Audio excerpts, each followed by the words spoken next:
दोस्तों, क्या आपने कभी सोचा है कि जब कोई व्यक्ति अपनी प्रीवियस सर्विस छोड़कर डायरेक्ट रिक्रूटमेंट के जरिए सेंट्रल गवर्नमेंट की सर्विस में आता है तो उसकी पे किस तरह से डिसाइड होती है? क्या उसकी पहले वाली सैलरी रिड्यूस हो जाती है? क्या गवर्नमेंट उसके प्रीवियस एक्सपीरियंस को कंसिडर करती है? यही वो सवाल हैं जो हजारों एम्प्लॉइज के मन में उठते हैं और इन्हीं सवालों के जवाब छिपे हैं डीओपीटी के द्वारा जारी पे प्रोटेक्शन रूल्स में।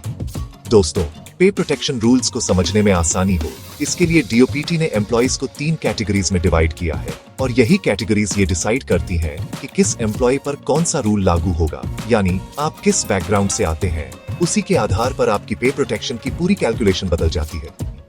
सबसे पहले बात करते हैं पार्ट ए कैटेगरी की, जिसमें वे एम्प्लॉइज आते हैं जो पीएसयूज या सिमिलर ऑर्गेनाइजेशन से सेंट्रल गवर्नमेंट में आते हैं। यानी अगर आप किसी पीएसयू, ऑटोनोमस बॉडी या यूनिवर्सिटी में काम कर रहे थे और अब डायरेक्ट रिक्रूटमेंट के थ्रू सेंट्रल गवर्नमेंट ज्वाइन कर रहे हैं तो आपके लिए पे प्रोटेक्शन के बिल्कुल अलग और स्पेसिफिक रूल्स लागू होते हैं। इसके बाद आती है पार्ट बी कैटेगरी, जिसमें वे एम्प्लॉइज शामिल हैं जो स्टेट गवर्नमेंट से सेंट्रल गवर्नमेंट में अपॉइंटमेंट लेते हैं और इनका मामला थोड़ा और जटिल हो जाता है क्योंकि स्टेट गवर्नमेंट में सैलरी स्ट्रक्चर्स अलग होते हैं और इन्हें सेंट्रल पे मैट्रिक्स से केयरफुली अलाइन करना पड़ता है ताकि पे सही तरीके से प्रोटेक्ट हो सके। और अंत में आती है पार्ट सी कैटेगरी, जिसमें वे सेंट्रल गवर्नमेंट सर्वेंट्स आते हैं जो डायरेक्ट रिक्रूटमेंट के जरिए सेंट्रल गवर्नमेंट की ही किसी दूसरी पोस्ट पर नियुक्त होते हैं। यानी अगर आप पहले से सेंट्रल गवर्नमेंट में थे और अब किसी दूसरी पोस्ट पर सिलेक्ट होकर ज्वाइन कर रहे हैं तो आपके पे प्रोटेक्शन के नियम पहले दोनों कैटेगरीज से पूरी तरह अलग होंगे और आपकी पे बिल्कुल अलग फॉर्मूला के बेस पर कैलकुलेट की जाएगी।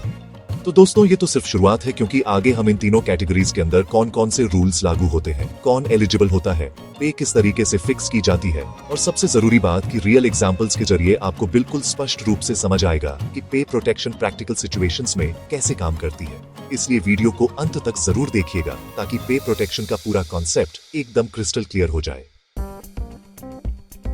सबसे पहले बात करते हैं पार्ट ए कैटेगरी में आने वाले एम्प्लॉइज की, जिसके अंतर्गत अगर कोई एम्प्लॉइज किसी पीएसयू, ऑटोनोमस बॉडी या नेशनलाइज्ड बैंक में काम कर रहा हो और फिर डायरेक्ट रिक्रूटमेंट के जरिए सेंट्रल गवर्नमेंट की नौकरी हासिल करे तो उसकी पे प्रोटेक्ट कैसे होगी, चलिए समझते हैं। दोस्तों, पार्ट ए कैटेगरी में शामिल एम्प्लॉइज के पे प्रोटेक्शन प्रोसेस को समझने से पहले यह जानना जरूरी है कि इस कैटेगरी में कौन कौन से ऑर्गेनाइजेशंस के एम्प्लॉइज आते हैं, क्योंकि पार्ट ए में सिर्फ सेंट्रल पब्लिक अंडरटेकिंग्स ही नहीं बल्कि state government undertakings, universities, semi government institutions, autonomous bodies और बड़े नेशनलाइज्ड बैंक्स जैसे स्टेट बैंक ऑफ इंडिया और रिजर्व बैंक ऑफ इंडिया भी शामिल होते हैं। यानी अगर आप इन किसी भी ऑर्गेनाइजेशंस में काम कर रहे थे तो यह पूरा रूल सेट सीधे आप पर लागू होता है। और सबसे महत्वपूर्ण बात यह है कि जैसे ही इन ऑर्गेनाइजेशन से कोई एम्प्लॉय डायरेक्ट रिक्रूटमेंट के जरिए सेंट्रल गवर्नमेंट में सिलेक्ट और अपॉइंट होता है, उसी क्षण से पार्ट ए के पे प्रोटेक्शन रूल्स स्वतः ही उस पर लागू हो जाते हैं। अब दोस्तों, हमने यह तो समझ लिया कि पार्ट ए के पे प्रोटेक्शन रूल्स किन किन ऑर्गेनाइजेशन से आने वाले एम्प्लॉइज पर लागू होते हैं, लेकिन असली सवाल यहीं से शुरू होता है कि आखिर किससे पे प्रोटेक्शन का हक मिलता है, यानी एलिजिबिलिटी की एग्जैक्ट कंडीशंस क्या हैं। और इसी को स्टेप बाय स्टेप समझने के लिए पहले यह जानना जरूरी है कि पे प्रोटेक्शन हर उस डायरेक्ट रिक्रूटेड एम्प्लॉय को एडमिसिबल है जिसे सेंट्रल गवर्नमेंट की पोस्ट पर अपॉइंट किया गया है। और सबसे दिलचस्प बात यह है कि मेथड ऑफ सिलेक्शन का इस पर कोई असर नहीं पड़ता, चाहे आपका सिलेक्शन इंटरव्यू से हुआ हो, ओपन कॉम्पिटिटिव एग्जामिनेशन से हुआ हो या दोनों के कॉम्बिनेशन से। हर सिचुएशन में पे प्रोटेक्शन का बेनिफिट अवेलेबल रहता है। लेकिन दोस्तों, यहाँ एक इंपॉर्टेंट ट्विस्ट आता है कि यह बेनिफिट सिर्फ उन्हीं पोस्ट्स पर मिलता है जहाँ रिक्रूटमेंट रूल्स में स्पष्ट रूप से लिखा हो कि उस पोस्ट के लिए कैंडिडेट के पास किसी स्पेसिफिक फील्ड का मिनिमम एक्सपीरियंस होना चाहिए और यह एक्सपीरियंस भी साधारण नहीं बल्कि ऑटोनमस बॉडीज, पीएसयूज या इसी तरह के फील्ड सोर्सेज में होना अनिवार्य है। दूसरे शब्दों में, अगर किसी पोस्ट के लिए डायरेक्ट रिक्रूटमेंट में पीएसयू या ऑटोनमस ऑर्गेनाइजेशन का एक्सपीरियंस मैंडेटरी क्वालिफिकेशन है तो ऐसे बैकग्राउंड वाले कैंडिडेट्स को ही पे प्रोटेक्शन का पूरा अधिकार मिलता है। यानी यह बेनिफिट सिर्फ बैकग्राउंड पर नहीं बल्कि रिक्रूटमेंट रूल्स में प्रिस्क्राइब्ड एक्सपीरियंस रिक्वायरमेंट्स पर पूरी तरह निर्भर करता है। और अब एलिजिबिलिटी की सबसे महत्वपूर्ण कंडीशन यह है कि पे प्रोटेक्शन तभी मिलेगी जब पीएसयू या सिमिलर ऑर्गेनाइजेशन से आने वाले ऑफिसर ने अपने पेरेंट ऑर्गेनाइजेशन में अपना प्रिस्क्राइब्ड प्रोबेशन पीरियड सफलतापूर्वक पूरा कर लिया हो और वह एम्प्लॉई अपनी प्रीवियस पोस्ट पर पूरी तरह रेगुलराइज्ड या कंफर्म्ड हो चुका हो, जिसका सिंपल अर्थ यह है कि जब तक एम्प्लॉई अपना प्रोबेशन पूरा करके रेगुलर स्टेटस हासिल नहीं करता, तब तक उसे सेंट्रल गवर्नमेंट में अपॉइंटमेंट के बाद पे प्रोटेक्शन का बेनिफिट नहीं दिया जा सकता। अब दोस्तों, एलिजिबिलिटी समझने के बाद अगला और सबसे बड़ा सवाल यही उठता है कि आखिर पार्ट ए कैटेगरी में शामिल एम्प्लॉइज की पे फिक्स कैसे होती है, क्योंकि यही वह हिस्सा है जिसे लेकर सबसे ज्यादा कंफ्यूजन देखी जाती है। इसीलिए अब हम सीधे पहुंचते हैं पार्ट ए कैटेगरी में शामिल एम्प्लॉइज के पे फिक्सेशन मेथड पर। और इसे समझने के लिए सबसे पहले यह समझना जरूरी है कि जब 7th सेंट्रल पे कमीशन की रिकमेंडेशंस लागू हुई और सीसीएस रिवाइज्ड पे रूल्स 2016 आए, तो पहले वाला पूरा सिस्टम यानी पे बैंड्स और ग्रेड पे पूरी तरह खत्म हो गया और उसकी जगह एक नया साफ सुथरा और ट्रांसपेरेंट स्ट्रक्चर आया जिसे आज हम पे मैट्रिक्स के नाम से जानते हैं। और इसी बदलाव के कारण 1 जनवरी 2016 या उसके बाद सेंट्रल गवर्नमेंट में अपॉइंट होने वाले सभी कैंडिडेट्स की पे फिक्सेशन अब इसी नए पे मैट्रिक्स के बेस पर होती है। तो दोस्तों चलिए अब समझते हैं कि PSU, university, semi government institution या ऑटोनोमस बॉडी में काम करने वाले कैंडिडेट्स की पे आखिर फिक्स कैसे होती है। तो इसका रूल बिल्कुल सिंपल है। अगर कोई candidate PSU, university, semi government institution या ऑटोनोमस बॉडी में काम कर रहा था और उसे 1 जनवरी 2016 या उसके बाद डायरेक्ट रिक्रूटमेंट के माध्यम से सेंट्रल गवर्नमेंट की किसी पोस्ट पर अपॉइंट किया गया है और उसका सिलेक्शन किसी प्रॉपरली कॉन्स्टिट्यूटेड एजेंसी या डिपार्टमेंटल अथॉरिटी द्वारा इंटरव्यू के थ्रू हुआ है, तो उसकी इनिशियल पे सेंट्रल गवर्नमेंट में इस तरह फिक्स की जाती है कि उसे पहले ऑर्गेनाइजेशन में मिलने वाली पे और डियरनेस अलाउंस का पूरा प्रोटेक्शन मिल सके। और इसी उद्देश्य से सबसे पहले यह देखा जाता है कि जिस पोस्ट पर उसे अपॉइंट किया गया है उसके पे मैट्रिक्स लेवल में कोई ऐसा स्टेज या सेल उपलब्ध है या नहीं जो उसकी प्रीवियस ऑर्गेनाइजेशन की पे प्लस डीए के बराबर हो। और अगर ऐसा एग्जैक्ट स्टेज अवेलेबल हो जाता है तो एम्प्लॉय की पे उसी स्टेज पर फिक्स कर दी जाती है। लेकिन कई बार पे मैट्रिक्स में प्रोटेक्टेड अमाउंट के बराबर कोई एग्जैक्ट स्टेज मौजूद नहीं होता और ऐसे में 2 सिचुएशंस बनती हैं। पहली सिचुएशन में अगर रिक्वायर्ड प्रोटेक्टेड अमाउंट से एग्जैक्ट मैच वाला कोई स्टेज नहीं है तो उसकी पे उस स्टेज पर फिक्स की जाती है जो उस प्रोटेक्टेड अमाउंट से ठीक नीचे होता है, ताकि एम्प्लॉई को लॉस ना हो और पे मैट्रिक्स की स्ट्रक्चर भी फॉलो हो। और दूसरी सिचुएशन में अगर प्रोटेक्टेड पे की गणना करने पर यह अमाउंट उस लेवल के मैक्सिमम परमिसिबल पे से भी ज्यादा निकल आता है, तो एम्प्लॉई की इनिशियल बेसिक पे को उसी लेवल के मैक्सिमम पे पर फिक्स कर दिया जाता है। और इसके उलट अगर प्रोटेक्टेड पे उस लेवल के मिनिमम पे से भी कम निकलती है तो एम्प्लॉई की पे को उस लेवल के मिनिमम स्टेज पर फिक्स किया जाता है।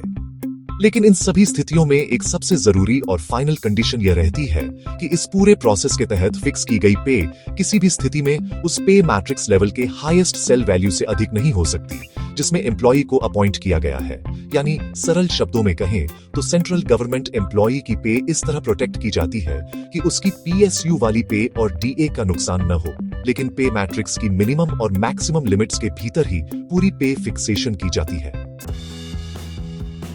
चलिए इस पूरे पे फिक्सेशन मेथड को कुछ प्रैक्टिकल सिनारियोज के माध्यम से समझते हैं ताकि आपको बिल्कुल भी कंफ्यूजन न रहे। मान लीजिए एक एम्प्लॉई भेल काम कर रहा था और उस पीएसयू में उसकी बेसिक पे 63,100 रुपए थी, जिस पर उसे 58% आईडीए यानी 36,598 रुपए का इंडस्ट्रियल डियरनेस अलाउंस मिल रहा था। इस तरह भेल में उसकी टोटल सैलरी 99,698 रुपए बन रही थी। अब यह एम्प्लॉई डायरेक्ट रिक्रूटमेंट के जरिए सेंट्रल गवर्नमेंट की पे लेवल 10 पोस्ट पर सिलेक्ट होता है और ज्वाइनिंग डेट के दिन सेंट्रल गवर्नमेंट में डीए रेट 58% लागू है। अब पे प्रोटेक्शन देने के लिए सबसे पहले यह देखा जाता है कि सेंट्रल गवर्नमेंट में एम्प्लॉई को कितनी बेसिक पे दी जाए, ताकि उस बेसिक पे पर 58% डीए जोड़ने के बाद उसकी टोटल सैलरी कम से कम भेल में मिलने वाली टोटल सैलरी यानी 99,698 रुपए के बराबर हो जाए। इसके लिए पीएसयू की टोटल सैलरी 99,698 रुपए को 1.58 से डिवाइड किया जाता है, जिससे रिक्वायर्ड सेंट्रल गवर्नमेंट बेसिक लगभग 63,100 रुपए निकलती है। इसके बाद पे मैट्रिक्स लेवल 10 में स्टेजेस चेक किए जाते हैं, जहां मिनिमम पे 56,100 रुपए से शुरू होती है और यहां 63,100 रुपए का एग्जैक्ट मैच सेल 5 में उपलब्ध होता है।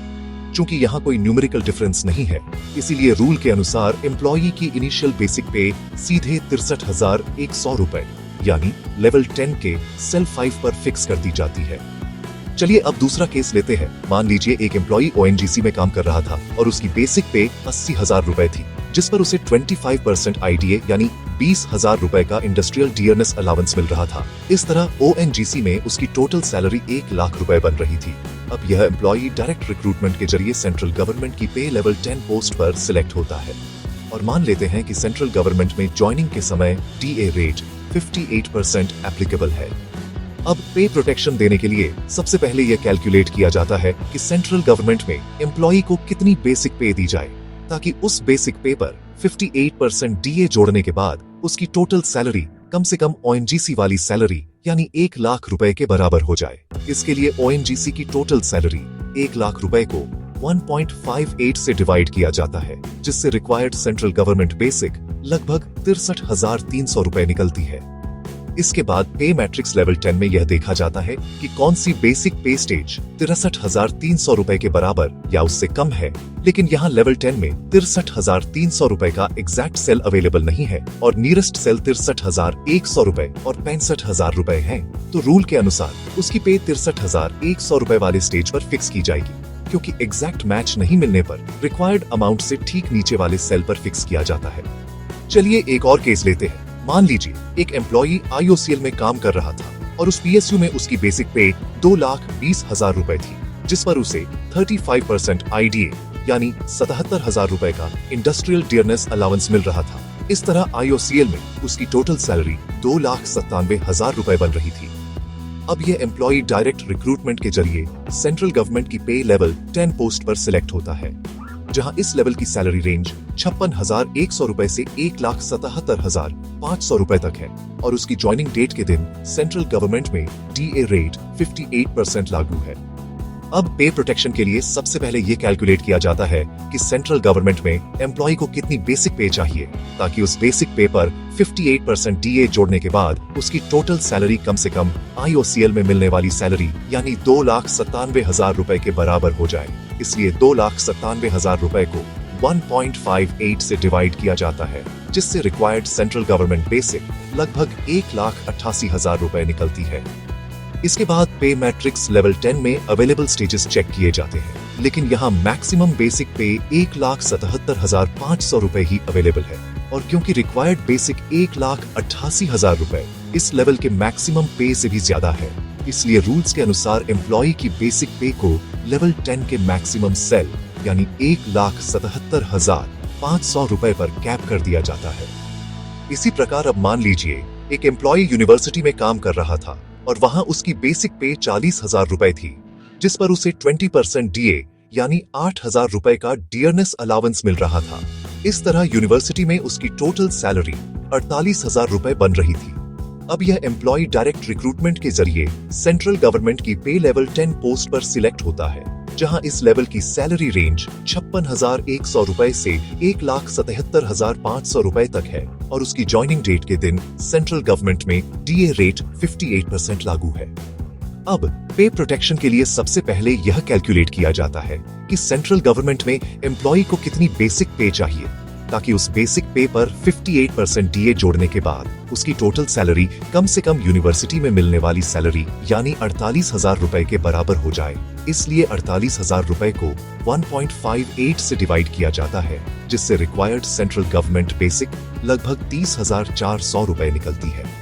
इसके बाद पे मैट्रिक्स लेवल 10 में अवेलेबल स्टेजेस चेक किए जाते हैं, जहां मिनिमम बेसिक पे 56,100 रुपए है और क्योंकि रिक्वायर्ड बेसिक 30,400 रुपए इस लेवल के मिनिमम पे 56,100 रुपए से भी कम है, इसलिए रूल्स के अनुसार एम्प्लॉय की पे को मिनिमम स्टेज पर फिक्स किया जाता है, यानी उसकी इनिशियल बेसिक पे 56,100 रुपए यानी लेवल 10 के सेल 1 पर फिक्स होगी। तो दोस्तों, अब हमने पार्ट ए को डिटेल में समझ लिया है, लेकिन कहानी यहीं खत्म नहीं होती, क्योंकि अगली पार्ट बी कैटेगरी में वे एम्प्लॉइज शामिल होते हैं जो स्टेट गवर्नमेंट से सेंट्रल गवर्नमेंट में अपॉइंटमेंट लेते हैं और इनका पे फिक्सेशन पार्ट ए से काफी अलग तरीके से किया जाता है, जिसे हम अगले वीडियो में स्टेप बाय स्टेप आसान भाषा में समझेंगे। तब तक के लिए आपसे एक छोटा सा रिक्वेस्ट है, अगर आपको यह जानकारी यूजफुल लगी हो तो हमारे channel government rules made easy को सब्सक्राइब जरूर कीजिए, वीडियो को लाइक कीजिए और इसे उन लोगों के साथ शेयर कीजिए जिन्हें पे प्रोटेक्शन रूल्स समझने की जरूरत है। मिलते हैं अगले वीडियो में, तब तक के लिए जय हिंद, जय भारत।